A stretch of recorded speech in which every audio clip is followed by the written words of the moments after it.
Hola a todos nuestros seguidores de Zona Psique. El día de hoy tenemos un invitado bastante especial.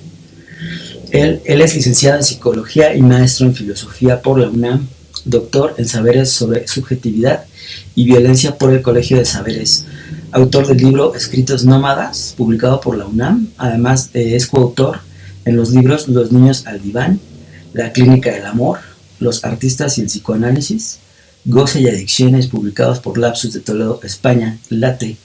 Actualmente él es docente en la FES Iztacala de la UNAM y en el Colegio de Saberes AC, así como en Dimensión Psicoanalítica AC. Ha trabajado desde hace más de 15 años en la clínica psicoanalítica de la infancia y la adolescencia.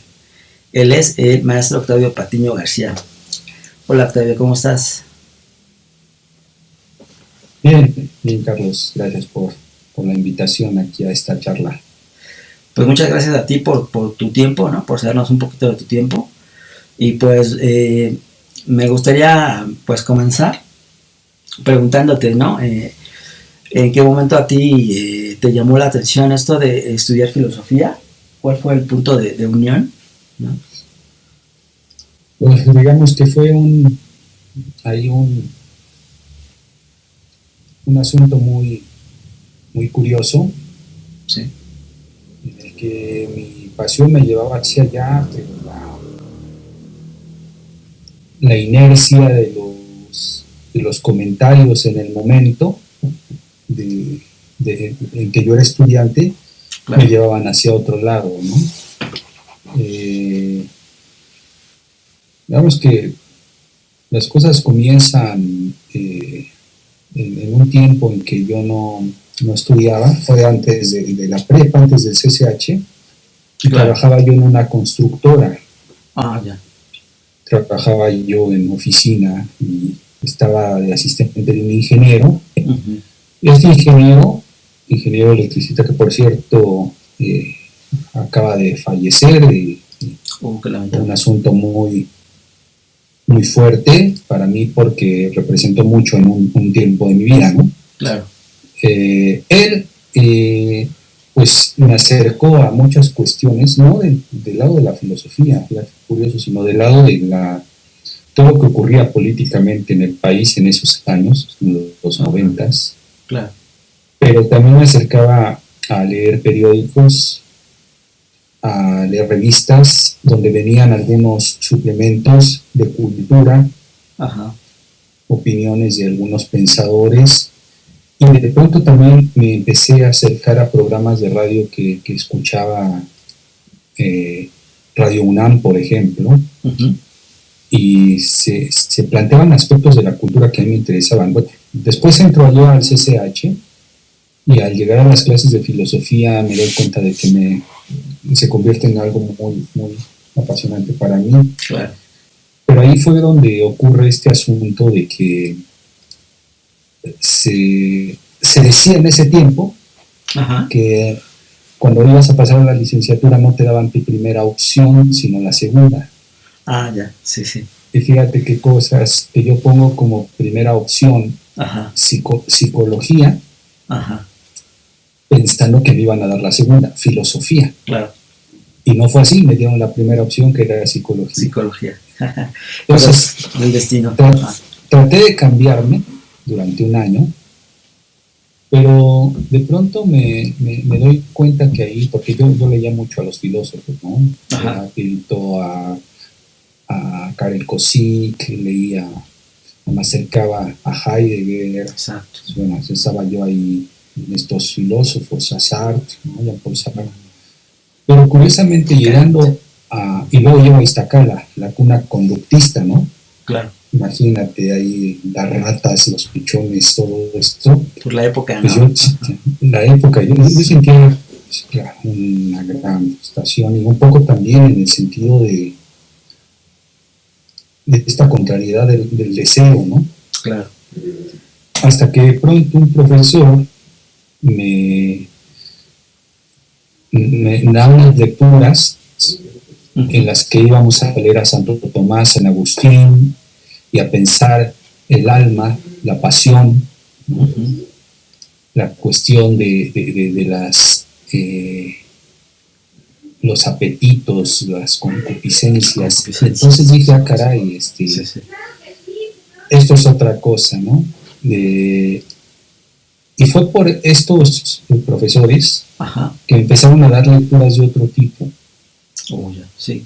que me quedo en psicología y me voy yendo más a toda la lectura epistemológica de la psicología, y después voy descubriendo el psicoanálisis ahí adentro, ¿no? Claro, exactamente. Una cosa te fue llevando a la otra, ¿no? Pero siempre hay un, Sí. Yo digo que siempre hay un maestro que influye mucho en esta decisión, ¿no? Oh, sí. Claro, en mi caso fue desde la secundaria, ¿no? Claro. La secundaria, la influencia de profesores que iban marcando en el sentido de temas de la vida. Uh-huh. Yo crecí en un barrio bastante pesado, ¿no? Sí. Drogas, violencia, pandillas, bandas. Claro. Y un poco ahí de la manera peliculesca, ¿no? Ese profesor sí, nos sostuvo a varios, ¿eh? Sí. De la época complicada. Ajá. Sí pudo ahí extender un lazo por medio de la música, del deporte, de varias cosas, y varios pudimos, nos escapamos de de esta monstruosidad que todavía existe, ¿no? Pero en ese tiempo era bastante fácil llegar ahí. La sublimación, ¿no? Toda esta parte. Sí, era fuerte. Las pandillas, las bandas, la violencia, las drogas, etc. Claro. Sí, yo siempre he pensado que ese maestro que influye, ¿no?, en nuestra vida se vuelve como un instaurador cultural, ¿no? Que nos abre las puertas a un mundo nuevo en el cual percibimos ya las cosas diferentes, ¿no? Sí, digamos que te abre ventanas, ¿no? Claro. Y te dice, mira, y no es desde la imposición, sino desde la transmisión de pasiones, de que te das cuenta que en el mundo hay otras cosas, ¿no? Y de pronto ya me veía con los cuates, en el caso de la secundaria, tratando de aprender inglés, porque yo fui a una telesecundaria, era un espacio también pues marginal, ¿no? Sí, sí, sí. En el sentido de que pues las otras escuelas estaban en otros lugares, y ahí como siempre fui algo rebelde para la escuela, no quería estudiar, yo me salía de la escuela y ya no quería terminar mis secundarias ni demás. Pero este profesor, fíjate que ya de pronto lo recuerdo, y de hecho todavía lo sé de él, ¿no? Claro. Nos encontrábamos ya leyendo, cantando canciones, ¿no? De los Beatles, era el modo en cómo nos enseñaba inglés, jugando después de la salida de la secundaria, sí, el voleibol, fútbol, ping pong, etcétera. Sí, de igual manera en el CCH encontré estos profes muy importantes, que curiosamente seguimos siendo amigos, fíjate. He conservado como amigos a profesores desde la secundaria, CCH, y claro, en la universidad también, ¿no? Que construimos un lazo con algunos de ellos.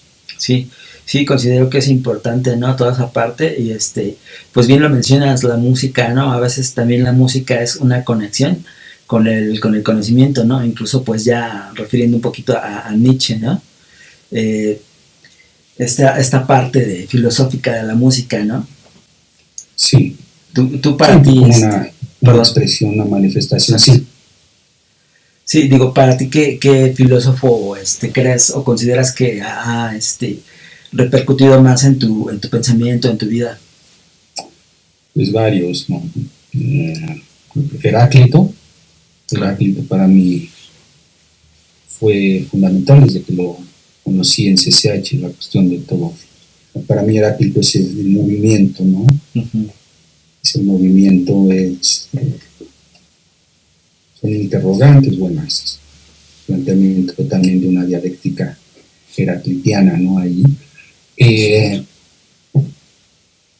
Pero bueno, puedo pensar en distintos momentos. En otro, cuando andaba yo clavado en los existencialismos, pues bueno, Jean-Paul Sartre, ¿no? Ujú. En otro tiempo Marx, Schopenhauer, Heidegger. Heidegger. Tienen sus épocas, sus tiempos, ¿no? Sí, es una época así Immanuel de Kant. estos filósofos. Kant también, pues los sigo, los leo regularmente, con algunas asignaturas que me corresponde Ujú. hacer una revisión en algunas clases, ¿no? De Claro. Lacan, pues ahí traigo a Hegel, traigo a Kant, Sí. para establecer una discusión con Lacan, ¿no? Al mismo Heidegger, Merleau-Ponty, etc. ¿no? Muy, muy interesantes, ¿no? Sí. Claro, bueno, yo que he sido partícipe de tus textos en Late, me han gustado mucho, ¿no? En la forma en que los redactas, y sobre todo cómo aterrizas un tema, ¿no? En tu caso, se cabe destacar que pues la teoría la contrastas muy bien con la praxis, en el caso pues del psicoanálisis. De esta parte, no sé, te gustaría contarnos cuál es, digo, básicamente aquí tú analizas a adolescentes, ¿no? ¿Cuál consideras Sí. que ha sido dijéramos, tu reto más grande en esa área? Bueno, digamos que un poquito antes de la filosofía, fíjate que yo estaba muy metido en la música. Oh, ya. Y en la poesía. Ajá. Entonces he escrito poesía desde hace mucho tiempo, desde hace años. Y música, pues, y algunas veces, ya menos, pero todavía llego a dedicarme a ello. Uh-huh. Esto okay. Porque te lo digo, Carlos, porque esta vertiente, digamos, de la manifestación, de la expresión artística y humana que considero se constituye una de mis pasiones, pues me llevó a acercarme a los niños y a los adolescentes, ¿no? Por esos territorios de los cuentos, de antes de entrar yo al estudio de la formación del psicoanálisis, pues dar clases de guitarra para niños, ¿no? Oh, yeah. Ajá. Cuentacuentos, y de ahí a los adolescentes también darle clases de guitarra a adolescentes. Y entonces me empecé a relacionar con ellos en aquellos tiempos de esa manera. Claro. Ya después fue cuando empecé a trabajar en ciertos espacios institucionales, ¿no? En los centros comunitarios de la delegación Coyoacán. Allí trabajaba yo en desarrollo social y empecé a tener mucho trabajo con niños en riesgo de calle, adolescentes. Que digamos que no hay un solo reto, todos son experiencias bastante fuertes en relación a mí. Recuerdo aquella época, ¿no? Eran niños que ya prácticamente estaban viviendo las calles o que había mucha violencia en esos escenarios. Entonces realizaba ahí un trabajo con ellos, con grupos de niños y adolescentes. Después otro tiempo que estuve en el Instituto de las Mujeres en Naucalpan y trabajaba con niñas adolescentes, bueno, embarazo adolescente, ¿no? Ajá. También experiencias muy duras acá, el abuso, la violación, la violencia, una serie de asuntos, ¿no? Y luego también otro tiempo que estuve en DIF. Ajá. Años estuve en un DIF y bueno, trabajo con toda la población, pero en muchos casos en zonas bastante fuertes, ¿no? Bastante rudas, digamos. Y luego el trabajo que llevé en el Teletón, también estuve trabajando con niños con discapacidad severa, niños y adolescentes, ¿no? Con la clínica con trastornos congénitos genéticos y el trabajo ahí con las familias y con los mismos niños. Vemos que en cada escenario, pues ahí se ha estado presente la complejidad que implica, ¿no? Siempre el asunto de la subjetividad. Claro. pero poder estar ahí en un lugar de escucha para posibilitar algo, ¿no? No sé qué, pero algo se posibilita en estos adolescentes y niños. Claro, y es que, bueno, todo lo que es la psicoterapia para adolescentes, ¿no? Es compleja, es bastante compleja, ¿no? Porque como es una etapa, pues, de transición, de aceptación, de complejo, más bien el proceso de identidad y todo esto, sí es muy complejo, ¿no? Sí, sí es un asunto bastante que requiere, ¿no? O sea, es una clínica muy particular, la de la infancia y la de la adolescencia. Sí. Así es. Y bueno, tú personalmente, no sé, digo, te defines más como acercándote a la teoría de Freud o un poco más a la de Lacan. Mira, yo procuro estudiarlos a los dos y no solo a ellos, ¿no? Claro. Sino también acercarme a Winnicott, acercarme a algunos planteamientos de Melanie Klein, Anna Freud. Sí, trato de acercarme a ellos porque me parece que tienen cada uno producciones bastante que todavía no da todo, ¿no? En cuanto a alcances. Pero claro, pues, podríamos decir que me clavo mucho en los textos freudianos, pero pues también tengo que, no en el sentido de que tengo de algo que se tiene que hacer, sí, sino que tengo la posibilidad de... Fíjate, eso es curioso porque a Lacan lo he leído, lo he estudiado también desde hace años. Ajá. Pero es curioso que en el caso de algunas clases que me corresponde dar en colegios, cuando lo vuelvo a abordar siempre es un Lacan distinto, ¿no? Sí, sí, tiene que ver con producir movimientos. Lo mismo basta con Freud, ¿no? Claro. Pasa con Freud. Sí, son digo, teóricos muy profundos, ¿no? Que incluso... Y están vivos. Sí, exactamente. Sí, el psicoanálisis sigue vivo, ¿no? Que ahorita recuerdo la parte en que Lacan, ¿no? Decía a sus colegas, ustedes se llamarán a sí mismos lacanianos, pero yo soy esencialmente freudiano, ¿no? Sí, en una conferencia en Caracas en el 81, 82. Claro. Sean ustedes lacanianos si quieren, yo sigo siendo freudiano, ¿no? Exacto. Sí, la fuerza de la teoría de Freud, ¿no? Bueno, nos quisieras contar un poquito más sobre aquí tus publicaciones. Digo, has participado en varias publicaciones y hay todavía varias como por refinar, ¿no?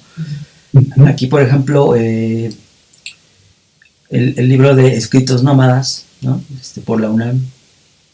Sí, ese es un libro de poesía, Carlos, que algunos textos son desde la época juvenil del CCH. Ajá. Y eso es como un compendio de poemario, de poesía, ¿no? De poemas. Y de un tiempo que trabajé, yo recuerdo en qué lugares anduve trabajando. Sí. Estuve trabajando en las fronteras de México. Ah, ya. Que trabajé en aduanas, en una unidad de evaluación hace ya más de 12 años. Entonces ahí iba yo pues me tocaba andar en Ciudad Juárez o en Chihuahua, en lugares así. Claro. Y me ponía a escribir, ¿no? La experiencia a partir de... Pues, me salía un poema. Entonces, bueno, ese Escritos Nómadas es una producción de poemas de distintos momentos. Claro, una compilación. Está interesante, ojalá algún día podamos abordar alguno de ellos, ¿no? Y bueno, aquí tienes otra publicación, ¿no? De los niños al diván, que considero es importante esa publicación. ¿Nos podrías contar un poquito sobre esta? Sí, digamos, a partir de que me invitó Carlos Mayén, hizo una invitación a escribir algunos textos para Late. Empecé a ¿no? Y en ese libro escribí sobre el caso de una niña que tenía unos problemas con la piel, ¿no? Ajá. Bueno, pues en otras ocasiones he escrito algunos fragmentos, ¿no? De casos de Claro. trabajo con niños. Pues en este libro de Los niños Talibán, pues abordo ahí la cuestión de la piel en relación a un síntoma, ¿no? Claro. La misma, la presencia del padre en esta niña. Y bueno, es todo un asunto ahí. Todo un caso muy, muy interesante. Sí, sí. Sí, digo, y es que el psicoanálisis aborda elementos, ¿no? Que no cualquier teoría se atreve a adentrarse, ¿no? Por ejemplo, en Late, pues a mí me llamó muchísimo la atención, ¿no? Lo de sobre todo esa de la voz materna. Esa fue increíble, esa conferencia, ¿no? Sí. Y digo, el psicoanálisis aborda esos aspectos, ¿no? Como que se dejan por hechos, ¿no? Como por ya sentados, pero el psicoanálisis los aborda desde una perspectiva muy, muy enriquecedora, ¿no? Y digamos que el psicoanálisis sigue siendo incómodo en muchos sentidos. Exacto. Porque aborda desde una ética la subjetividad, precisamente a partir de aquello que nos constituye en el territorio de lo que somos, lo humano, lo monstruoso también que se asoma, lo ominoso, claro. Todo eso el antiprograma del que Freud advirtió en cuanto a la civilización y los sujetos funcionales en esto que nos constituye entre el eros y lo nirvánico, ¿no? Así es. Sí, y digo, en este caso, pues la voz es un elemento que tiene ambas partes, ¿no? Comunica, digo, la parte consciente de la comunicación, pero también una parte inconsciente es muy, muy grande en la voz, ¿no? Sí, la voz como inaudible, ¿no? En el sentido de que no tiene materialidad sonora, sino que es una resonancia. Exacto. Que opera desde otro lugar. Es una voz que se escucha sin que sea esta materia que se puede grabar, ¿no? Esa voz no. Exacto. Una voz inaudible que sin embargo se escucha, o que le escucha a Chupete. Así es. Lo comanda. Sí, como modos de objeto, ¿no? Uno de los modos del objeto. Claro. Objeto voz. Que sería súper interesante en algún momento poder abordar, ¿no? Ese tema. Igual pues ahí lo propongo ahí por si gustas. Sí. Digo, es un tema de mí que particularmente se me hace muy, muy interesante, ¿no? Y sí. Bueno, tu trabajo en Late pues ha sido diverso. Aquí en Los Artistas y el Psicoanálisis, ¿tú qué artista fue el que diste una mirada psicoanalítica? Juan Rulfo. Sí, yo me considero rulfiano, ¿no? Claro. Y sí, es muy interesante. Escribí sobre Rulfo, precisamente la escritura rulfiana como una escritura fantasma, ¿no? Claro. Que convoca a todos los fantasmas. Es como realismo mágico, ¿no? Pues. Sí, así le fue nombrado, ¿no? Digamos, a la escritura de Rulfo, pero me llamaba la atención la propuesta de Alejo, Carpentier, que le llamó lo real maravilloso, ¿no? Claro. Como un barroco latinoamericano, un lo real maravilloso, pero que Rulfo me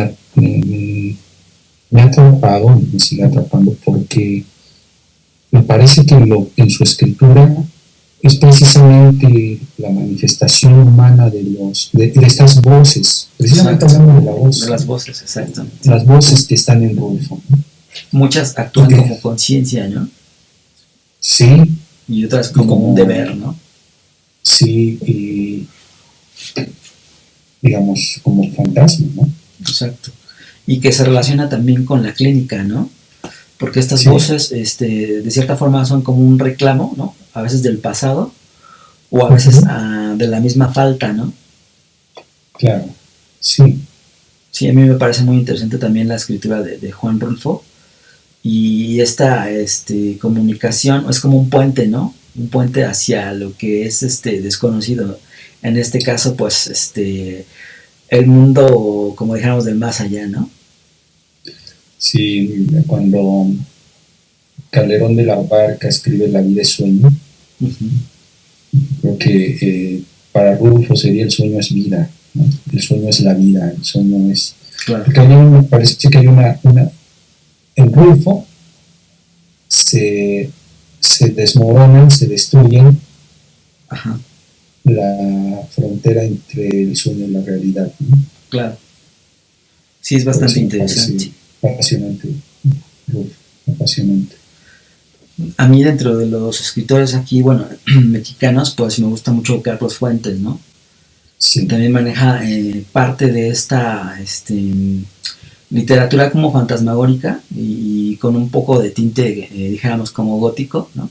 sí, Pero dándole énfasis a eso que, como dices, ¿no? A eso que no se ve, pero que tiene una materialidad cierta, ¿no? sí, lo que no se ve, Claro, eso que no se ve. muy interesante. Bueno, retomando un poquito aquí lo de... también participaste en adicciones, goce y adicciones, ¿no? En esta parte de Sí, Lapsus, de Toledo, España. Esa sí, parte, ¿nos puedes contar un poquito de eso? sí, estoy tratando de acordarme que escribí, Sí. parece cuerpos que se queman en la niebla, precisamente sobre algunas experiencias de sujetos de la adicción en las piqueras, estos lugares que se les llaman piqueras, Ujú. en el norte del país, y pensar la experiencia del adicto en relación a una ruptura con el otro, con mayúscula, Claro, en donde el objeto, la sustancia droga, viene a ocupar el lugar exacto. del lazo, ¿no? Entonces, algo por ahí, Ujú. Es me parece que interesantísimo, escribí sobre este asunto. Sí, interesantísimo esa parte, ¿no? Y bueno, en la adicción, pues el sujeto pierde como una continuidad con la palabra, ¿no? Y en lugar de expresarla, la expresa en actos repetitivos, ¿no? En este caso, con la sustancia. sí, digamos que la sustancia droga inclusive podría pensarse como tapón de la palabra, aunque Exacto. no es tanto que el adicto no tenga la palabra, claro que la tiene, ¿no? Pero me parece que ahí hay algo que viene a hacer palidecer las propias palabras, ¿no? Exactamente. Como si fueran un enlace a lo mejor ciertamente perdido, ¿no? Sí, quizá una, una palabra que no tiene valor de palabra, ¿no? No lo sé, ahorita estoy Claro. como elaborando, ¿no? A partir de eso. Sí, esto es un tema, ¿no? Que Sí, todo, es un tema todo el de la palabra, ¿no? También la palabra es un acto que también expresa el inconsciente, ¿no? sí, tiene la paradoja de la palabra, ¿no? Yo, Exactamente. yo luego jugaba, decía una paradoja, Ajá, la paradoja, porque pues, tenemos la potencia del lenguaje, pero también su imposibilidad. O exacto. sea, es lo que tenemos para nombrar, para tratar de decir algo, Ujú. pero también es el lenguaje está agujerado, ¿no? Agujereado. Claro, Entonces, ahí está, en esa paradoja, en ese agujero nos situamos como sujetos. así es. Que ahorita me recordó a Lacan, ¿no? De cuando él se refería a los poetas, que hacen un trabajo lúdico con la palabra, ¿no? Pero expresan más esta parte del mundo interno, que es realmente como un escenario donde vivimos, ¿no? Es algo más real, ¿no? Dijéramos. Sí, sí, desde Freud, en el creador literario, ¿no? Claro. Y el texto sobre la, la gradiva, entonces es donde trabaja las cuestiones del arte. Claro. Y la palabra como tal, en cuanto nombra y mata, ¿no? Y que por la palabra, pues, la muerte entró en nosotros, el Claro. significado. Claro, retomando un poquito aquí lo de el arte, ¿no? En la exposición de lo sagrado, la palabra también bendice o maldice, ¿no? Sí. Coarta, ¿no? Crea o destruye también, ¿no? Sí. Entonces, sí es importante porque pues somos, como dice Lacan, seres parlantes, ¿no? Sí, los maldichos y mal hechos. Claro. En esa parte es muy interesante. Igual ahí puede ser otro tema también, ¿no? Bastante. Digo, hay tantos temas, ¿no? Que podríamos hablar. Sí. Muy bien, no sé si te gustaría como entrar en la parte final, ¿no? Como para dar alguna sugerencia de publicaciones que estés por hacer o alguna que ya esté publicada.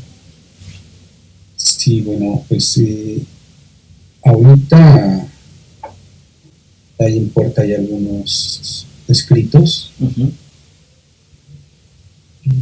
Uno que es un libro de poemas, ¿no? Que estoy por sacar. Qué interesante. El otro tiene que ver con otros textos sobre clínica. Uh-huh. Uno donde me acaban de invitar a escribir sobre la cuestión de la mujer en la filosofía. Uh-huh. Pero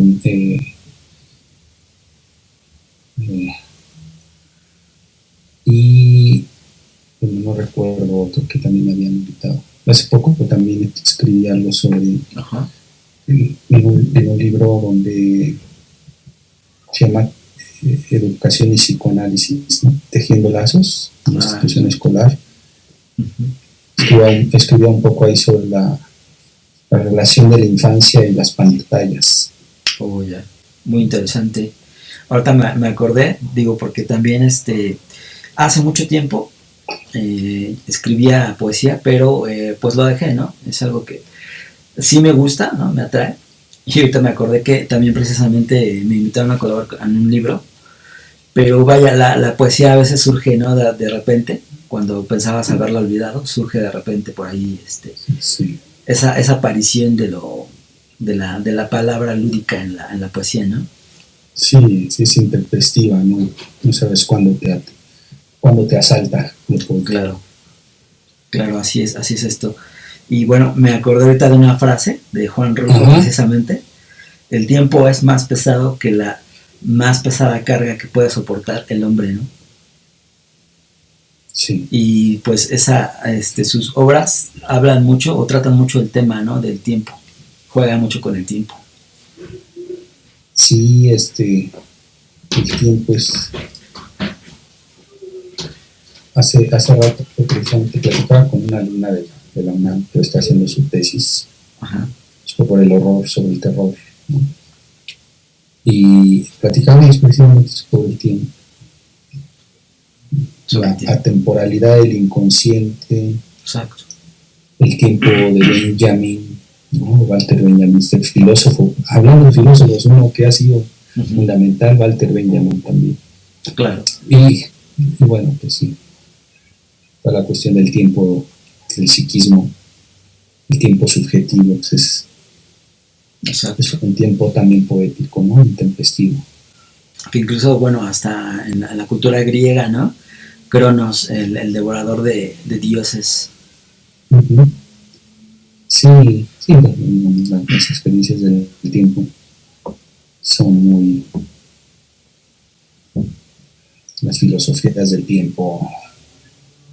Exacto. Claro, porque hay un tiempo hebreo también, ¿no? Sí. Por el tiempo de los México precolombino.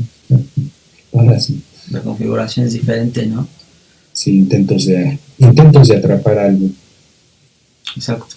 Intentos de atrapar algo que se escapa de las manos al mismo tiempo, ¿no? Sí. Que incluso, bueno, yo siento que en la cultura griega todavía hay muchísimo que aprender, ¿no? Que no hemos destacado todavía todo lo que hay ahí. Sí, de la griega, de Egipto, ¿no? De varias Exacto. culturas que pues difícilmente no nos da tiempo para tanto. Hablando de tiempo, no nos da tiempo. Sí, es algo muy, muy, que abarca mucho, ¿no? Pues muy bien, digo, ya para terminar, te quiero agradecer muchísimo tu tiempo y la oportunidad que nos das de conocer un poquito más de tu trayectoria, ¿no? No, pues gracias a ti y espero no haya sido una charla aburrida. No, no, al contrario.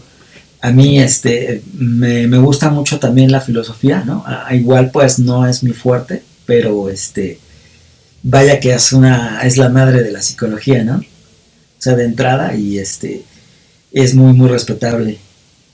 Sí, sí. Y siempre en esa me encuentro en esa tensión de esa discusión complicada, ¿no? Claro. Entre psicoanálisis y filosofía. Sí, sí son digo, es la madre, ¿no? Pues muchas gracias. Aquí el programa pues queda abierto para cuando quieras alguna otra entrevista, podamos hablar algún tema en específico, pues ya se quedó ahí, ¿no? Lo del tiempo, lo de la palabra, la voz, podemos escoger uno de esos, que son bastante interesantes, ¿no? Claro que sí, Carlos. Ahí estaremos en contacto para ver qué más surge. Claro, y pues ya nos estaremos viendo también en los eventos Late. Por supuesto que sí. Pues muchas gracias. Por la invitación.